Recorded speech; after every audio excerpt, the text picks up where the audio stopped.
प्यारे विद्यार्थियों नमस्कार। आज हम लोग क्लास 10 केमिस्ट्री में हम लोग का दूसरा chapter acid base and salt चल रहा था और आज हम लोग उस पर आ चुके हैं लवण में। पिछला दिन तक हम लोगों ने मुल्लक पढ़ा था। मुल्लक आपको अगर समझ में आया है तो आप इस चैप्टर को अब लवण को आप बहुत आसानी से समझ पाएंगे। ऐसे लवण की परिभाषा पहले मैं बता दूं, अम्ल और भस्म की अभिक्रिया से लवण का निर्माण होता है। अम्ल और भस्म की अभिक्रिया से किसका निर्माण होता है? लवण का। देखिए हमने इधर अम्ल को लिखा है, भस्म को लिखा, अम्ल को भस्म को, अम्ल को भस्म को। अब इससे हम लोग कैसे लवण बनाते हैं तो इन दोनों को आपस में अभिक्रिया कराएंगे तो आप जान रहे हैं कि सोडियम ज्यादा अभिक्रियाशील है तो यह Cl के लेके आगे चला आएगा तो बना लेगा NaCl और यहाँ बना लेगा शेष भाग में जल। ठीक है, तो इस तरह से यह क्या बन जाता है? लवण बन जाता है। क्या बन जाता है? लवण बन जाता है। ठीक, आपको पिछला दिन हमने लवण बनाने का तरीका सिखाया था।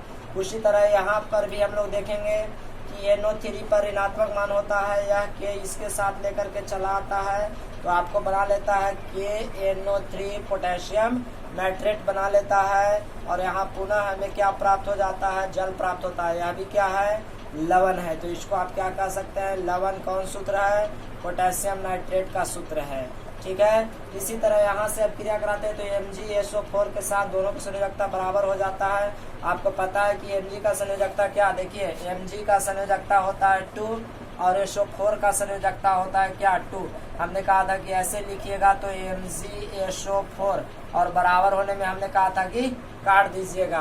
तो इस तरह से MgSO4 हम लोग लिख लेते हैं तो क्या बन जाता है? MgSO4 प्लस में H2 और यह मैग्नीशियम सल्फेट क्या है? लवण है। तो अब आपको यह तो समझ में आया है कि अम्ल और भस्म की अभिक्रिया से लवण बनता है। लेकिन बड़े ताजुब की बात है, अब हम लोग को क्या सीखना है? यह लवण को ध्यान से देखिए। लवण जो NaCl बना KNO3MgSO4, आप ध्यान से देखिए NaCl में दो बात है कि Na प्लस है और Cl माइनस है। ठीक है, आपको याद होगा तो हमने पिछला दिन इसे धनात्मक मूलक धातु आयन को बनाया था और इसको ऋणात्मक मूलक हमने ऋण आयन को बताया था। उसी तरह MgSO4 में Mg प्लस 2 है और SO4 माइनस 2 है। आपको यह ऋणात्मक मूलक में और यह धनात्मक मूलक में है तो हमने उसी बात को लिखने का कोशिश किया है। लवण में दो प्रकार का मूलक होता है। लवण में कितने मूलक होते हैं? दो होते हैं और दो प्रकार के होते हैं। लवण में दो प्रकार के मूलक यानी दो मूलक होते हैं। पहला भास्मिक मूलक और दूसरा अम्लीय मूलक। ध्यान से सुनिए, लवण में कितने मूलक होते हैं? दो, भास्मिक मूलक और अम्लीय मूलक। भास्मिक मूलक, देखिए भास्मिक मूलक किसको आप कह रहे हैं? जो धातु आयन वाला है इससे। और धातु आयन वाला किसको से गया था? अम्ल से कि भस्म से? तो भस्म से। आप ध्यान से देखिए, यखनी दोनों मिल करके NaCl जो बना तो ये अम्ल में है, धातु की भस्म में तो भस्म में है और Cl किसको में है? अम्ल में। तो उसी तरह से हम लोग क्या कह रहे हैं? भास्मिक मूलक। यह लवणों में, देखिए लवणों में भस्म से प्राप्त होता है। किसको से प्राप्त होता है? भस्म से। आप गौर से देखिए NaOH भस्म है और HCl अम्ल है तो ये बना NaCl। तो NaCl जो लवण बना इसका Na कहाँ से? सोडियम कहाँ से आया है? भस्म से आया है। तो उसी तरह से हम लोग कह रहे हैं कि जो भास्मिक मूलक होता है लवण में वो किससे प्राप्त होता है? किससे प्राप्त होता है? तो भस्म से प्राप्त होता है। ठीक है, इसको में भी आप देख सकते हैं, इसमें भी देख सकते हैं। MgSO4 जो बना मैग्नीशियम किसको से आया है? भस्म से आया है, क्योंकि MgOH2 मैग्नीशियम हाइड्रोक्साइड भस्म है, पोटेशियम हाइड्रोक्साइड भी भस्म है। तो देखिए KNO3 जो लवण है इसको में K प्लस K कहाँ से आया है? तो भस्म से। और आपको NO3 कहाँ से आया? तो अम्ल से। तो भास्मिक लवण या भास्मिक मूलक किसे कहते हैं? भास्मिक मूलक यह लवणों में भस्म से प्राप्त होता है। किसको से प्राप्त होता है? भस्म से प्राप्त होता है। इसे धनात्मक मूलक भी कहा जाता है। आपको याद होगा कि हमने धनात्मक मूलक में बताया था धातु का आयन या NH4 प्लस या H प्लस। तो हम लोग आज से ही बात का याद रखिए कि जो धनात्मक मूलक होते हैं उसे भास्मिक मूलक भी कहा जाता है। धनात्मक मूलक को और किस नाम से जाना जाता है? भास्मिक मूलक। और यह भास्मिक मूलक प्राप्त किससे होते हैं? भस्म से। कब? जब लवण बनते हैं तब। जब अम्ल और भस्म की अभिक्रिया से लवण का निर्माण हो जाता है। किसका निर्माण होता है? लवण का। तो उस लवण में जो भास्मिक मूलक होता है वो किसको से प्राप्त होता है? भस्म से। ठीक है, जैसे में धातु आयन, धातु आयन मतलब Na plus hydrogen plus magnesium plus 2 aluminium plus 3, इस तरह अल्मोनियम NH4 प्लस और हाइड्रोजन आयन इत्यादि भास्मिक मूलक होंगे, सभी धातु के आयन। ठीक है, अम्लीय मूलक। अम्लीय मूलक। अब यहाँ पे थोड़ा और आपको ध्यान देना है, अम्लीय मूलक एसिडिक रेडिकल, अल्कलाइन रेडिकल। अम्लीय मूलक यह लवणों में अम्लों से प्राप्त होता है। देखिए यह लवणों में अम्लों से प्राप्त होता है। ध्यान से देखिए यह लवण बना है NaCl, लवण क्या बना है NaCl। तो NaCl में यह सोडियम जो है सोडियम जो है वो तो भस्म से प्राप्त हुआ है, तो ये किसको से आया है HCl। देखिए इसको टूटने से आया है, तो Cl कहाँ से आया है अम्ल से प्राप्त हो रहा है। उसी तरह HNO3 KNO3 पोटेशियम नाइट्रेट लवण बना है, इसको में देखिए पोटेशियम किसको से आया है भस्म से, तो यह NO3 किसको से आया है अम्ल से आया है। तो हम लोग यही कह रहे हैं कि अम्लीय मूलक किसे कहते हैं, यह लवणों में, यह किसको में लवणों में अम्लों से प्राप्त होता है। लवणों में किससे प्राप्त होता है अम्लों से। हो सकता है कि आपको लवणों के जगह पर यौगिक भी कह दे, तो यह यौगिकों में अम्लों से प्राप्त होता है, इसे ऋणात्मक मूलक भी कहा जाता है। तो अम्लीय मूलक को और क्या कहा जाता है ऋणात्मक मूलक। आप इस बात को जरूर याद रखें। और इसको में एग्जाम्पल में क्या आएगा Cl- OH2- सल्फेट SO4- जितना ऋणात्मक मूलक हमने आपको लिखाया था याद होगा पिछला क्लास में, वो सब को हम लोग क्या कहते हैं अम्लीय मूलक कहते हैं। तो आइए फिर से एक बार मैं इसको दोहरा दूं। लवण अम्ल भस्म क्रिया से लवण बनता है।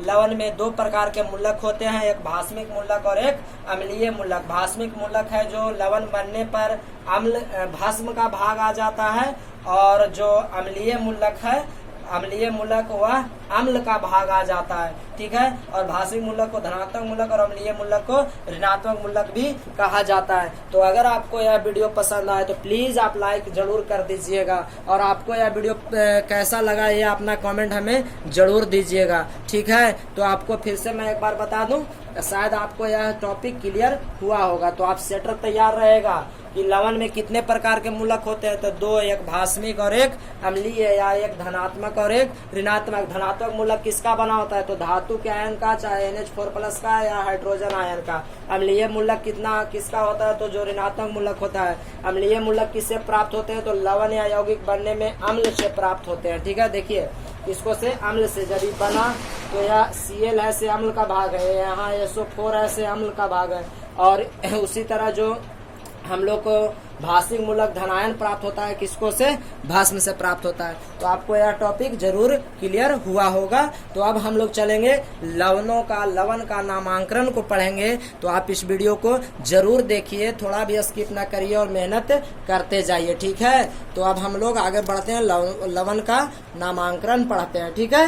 तो आगे जरूर देखिए, हम लोग आगे लवणों का नामांकन देखेंगे। तो लवण का नामांकन बड़ा सिंपल होता है, आप थोड़ा ध्यान दीजिएगा तो लवणों का नामांकन आपको बहुत सिंपली समझ में आ जाएगा। ध्यान दीजिए एक बार, देखिए पहले थोड़ा परिभाषा पर ले चलते हैं। पहले लवणों का नामांकन देखेंगे, फिर इधर पार्ट अभी आपको कम दिखाई दे रहा होगा, इसलिए अभी केवल आप लवणों का नामांकन को ही देखें, ठीक है। फिर इसको मैं इधर कर दूंगा तो दिखाई देगा आपको। तो लवणों का नामांकन दो या दो से अधिक लवणों में उपस्थित समान भास्मिक एवं अम्लीय मूलक के अनुसार होता है। देखिए लवणों का नामांकन कैसे होता है, दो या दो से अधिक लवण अथवा यौगिकों में, दो या दो से अधिक लवण, यह सब यौगिक भी है, आपको पता भी है। लवणों का नामांकन दो या दो से अधिक लवण अथवा यौगिक को, यहाँ पे लवण या यौगिक भी कह सकते हैं, दो या दो से अधिक लवण या यौगिकों में उपस्थित समान भास्मिक एवं अम्लीय मूलक के अनुसार होता है। जैसे देखिए हमने लिखा है लवण तीनों लिखा है, sodium chloride, sodium sulphate, sodium phosphate, यह 3 गो लवण लिखा है। अब हम तीनों लवण में देख रहे हैं कि इसमें भी सोडियम आयन है, इसमें भी सोडियम आयन है, इसमें भी सोडियम आयन है, ठीक है। तो इसमें समान सोडियम प्लस आयन है। देखिए इसमें Na आयन है, सब में सोडियम आयन है। देखिए NaCl, Na2SO4, Na3PO4, यहाँ क्लोरीन ऋणात्मक दूसरा है, यहाँ भी ऋणात्मक दूसरा है, यहाँ भी ऋणात्मक दूसरा है, लेकिन धनात्मक ऐसे तीनों में सोडियम में है, ठीक है। इसलिए इसका जो हमारा जो यह लवण है नाम, इन सबको सम्मिलित रूप से हम क्या कहेंगे कि ये सोडियम लवण है। कैसे लवण है, सोडियम लवण। अगर यहाँ पे मैग्नीशियम होता तो कहते हैं कि मैग्नीशियम लवण है, ठीक है। तो उसी तरह आगे देखिए यहाँ KCl, potassium chloride, sodium chloride, magnesium chloride, aluminium chloride, AlCl3, इस तरह से है, ठीक है। सब अलग अलग लवण है, potassium chloride, sodium chloride, magnesium chloride, aluminium chloride. और लेकिन इसको में देखिए जो धनात्मक है भास्मिक लवण व पहला सोडियम पोटेशियम है, सोडियम है, मैग्नीशियम है, एल्युमिनियम है, परंतु जो ऋणात्मक मूलक है क्लोरीन क्लोरीन क्लोरीन क्लोरीन उस सब में एक ही है, तो इसीलिए इसको हम लोग क्या कहेंगे, इसको हम लोग क्लोराइड लवण कहेंगे। कैसा लवण कहेंगे? क्लोराइड लवण या क्लोरीन लवण कहेंगे। में समान क्लोराइड आयन है, देखिए इस सब में समान क्लोराइड आयन Cl- है, इसलिए यह कैसा आयन है? क्लोरीन लवण है। तो अब आप समझ गए होंगे कि अच्छा यही बात है, दो या दो से अधिक समान है तो उसी तरह से। अब यहाँ पे देखिए हमने उसी तरह से क्या किया है, यहाँ पे हमने K2SO4 पोटेशियम है, KNO3 पोटेशियम है, KCl पोटेशियम है, इन सबको हम लोग क्या कर रहे हैं? पोटेशियम लवण है। आप समझ पा रहे होंगे। देखिए यहाँ अभी हमने इसको क्लोराइड लवण कहा, दो या दो से अधिक में जब एक ही चीज समान हो उसके आधार पर उनका नाम बदल जाता है। इसी तरह यह कैसे लवण है? पोटेशियम लवण है। Sodium sulphate, potassium sulphate, magnesium sulphate, तो इसको हम लोग नाम क्या देंगे? सल्फेट लवण है। कैसा लवण है? सल्फेट लवण है। आपको ये सब बातें समझ में आ रहे होंगे। अगर अभी और भी आप बनाना चाहें तो देख लीजिए, अगर ये सब सल्फेट लवण है, ठीक है, सब में सल्फेट हमारा शामिल है, ठीक है। अगर आप और भी बनाना चाहेंगे एक दो को, मान लीजिए हमने यहाँ पे लिया KBr, ठीक है, यहाँ हमने लिया NaBr, ठीक है, और इस तरह से हमने लिया पोटेशियम ब्रोमाइड और सोडियम ब्रोमाइड। यह किस प्रकार के लवण हैंगे? तो देखिए दोनों में ब्रोमीन है तो कहेंगे कि यह ब्रोमाइड लवण है। कैसा लवण है? ब्रोमाइड लवण है। क्लोरीन वाला होता तो क्लोराइड लवण होता, आयोडीन वाला होता आयोडाइड लवण होता। अगर इसी तरह से मान लीजिए कि और हमने लिया क्या, हमने लिया मान लीजिए AlCl3 और AlBr3, इस तरह से, ठीक है।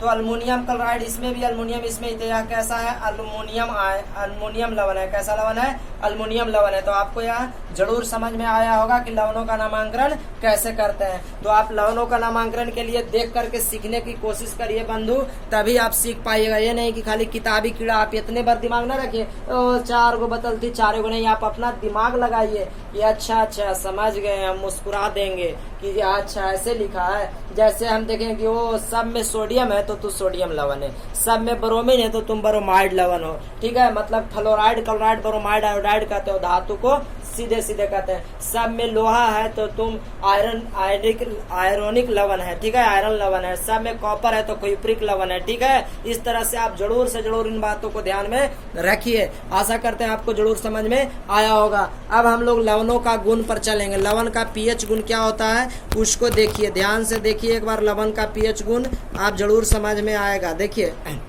लवण का पीएच गुण देखिए ध्यान से, याद कर लीजिएगा। परबल अम्ल और परबल भस्म से बने लवण का जलीय विलयन उदासीन होता है। परबल अम्ल और परबल भस्म से जो लवण बनेगा वह क्या होगा? उदासीन होगा। जैसे NaCl परबल होगा, जैसे हम मान लीजिए मिला देंगे HCl या परबल अम्ल है और मिला देंगे KOH या परबल भस्म है, तो इससे जो बना, इससे बनेगा KCl या H2O, वह क्या बनाएगा? तो वह उदासीन विलयन बना देगा। इसका पीएच मान 7 हो जाएगा, क्योंकि जितना ही अम्लीयता उतना ही क्षारीयता, दोनों एक दूसरा के मार्ग का प्रभाव खत्म कर देगा, इसलिए उनका प्रभाव खत्म हो जाएगा। तो इसको हम लोग क्या कहेंगे कि यह जलीय विलयन उदासीन होगा। परबल अम्ल परबल भस्म दोनों टकराया, खत्म, ठीक है।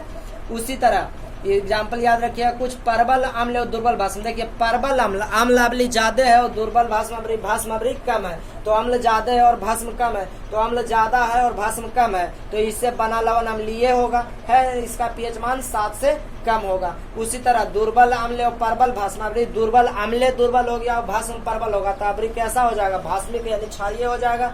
से बना लवण का जलीय विलयन क्षारीय होता है, इसका पीएच मान 7 से अधिक होता है। Sodium carbonate, sodium bicarbonate, ammonium chloride और फेरस क्लोराइड और अल्युमिनियम क्लोराइड। तो इस बात को आप जरूर याद रखिए। अगर आपको वीडियो पसंद है तो प्लीज आपसे रिक्वेस्ट है कि लाइक जरूर कर दें, शेयर जरूर करें, और यदि आप हमारे चैनल को सब्सक्राइब ना किए तो सब्सक्राइब कर लें। दोबारा सब्सक्राइब करने की कोशिश ना करें। तो इस वीडियो के माध्यम से मैं आपसे एक होमवर्क पूछता हूं, आप उसका उत्तर हमें कमेंट बॉक्स में जरूर दें। तो आपके सामने होमवर्क है MgCl2 MgBr2 यह किस प्रकार का लवण है, यह कैसा लवण है, ठीक है, कैसा लवण है। आपको चॉइस ए है हैलोजन लवण, हैलोजन लवण। चलिए दूसरा चॉइस देते हैं, सोडियम लवण है, आपको सोडियम लवण है। दूसरा है आपको क्लोराइड लवण, क्लोराइड लवण, और तीसरा है आपको ब्रोमाइड लवण, और चौथा आपको है मैग्नीशियम लवण। कैसा? मैग्नीशियम लवण। तो आप अपना उत्तर हमें कमेंट बॉक्स में जरूर दें और पूरा ध्यान पूर्वक पढ़ते रहें, ठीक है। तो फिर मिलते हैं आगे की वीडियो में, तब तक के लिए नमस्कार। पूरा पढ़िए और पूरा आगे बढ़िए। तब तक के लिए जय हिंद।